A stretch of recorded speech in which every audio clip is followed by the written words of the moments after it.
शादी से पहले किन बातों का ध्यान रखना है वो जानेंगे। तो चलिए शुरू करते हैं।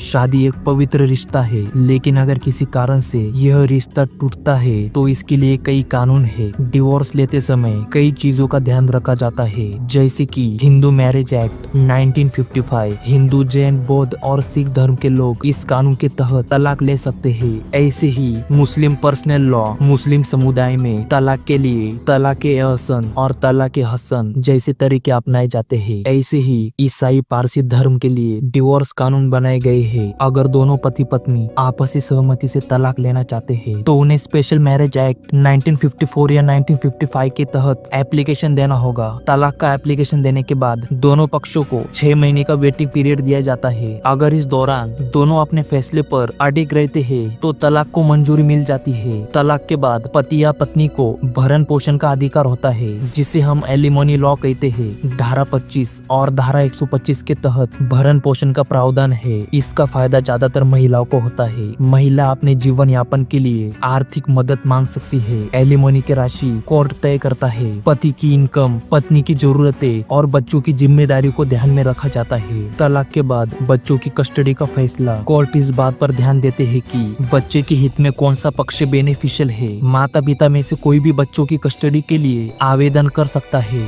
बच्चों की स्टडी, स्वास्थ्य और मानसिक विकास को ध्यान में रखकर फैसला लिया जाता है। कस्टडी मुख्य रूप से 3 प्रकार की होती है। पहली है पार्शियल कस्टडी। इसमें बच्चों को समय समय पर माता पिता से मिलने की अनुमति होती है। दूसरी है फुल कस्टडी। इसमें बच्चों की पूरी जिम्मेदारी एक माता पिता को दी जाती है। और तीसरी है जॉइंट कस्टडी। इसमें माता पिता बच्चों की जिम्मेदारी साझा करते हैं। तलाक के बाद महिलाओं को कौन से अधिकार दिए जाते हैं? पहला, पति की संपत्ति में हिस्सा, मगर यह धर्म और कानून पर निर्भर करता है और इसमें कोर्ट संपत्ति का बंटवारा इस बात पर करती है कि कौन आर्थिक रूप से कमजोर है। दूसरा, एलुमनी और बच्चों की परवरिश का खर्चा। तीसरा, घरेलू हिंसा 2005 के तहत महिला को घर में रखने का अधिकार। अगर तलाक से पहले या बाद में कोई भी पक्ष घरेलू हिंसा का शिकार होता है तो वह इस कानून के तहत शिकायत दर्ज करवा सकता है। इसी के साथ महिला को कानूनी सहायता, आर्थिक मदद देने का अधिकार है।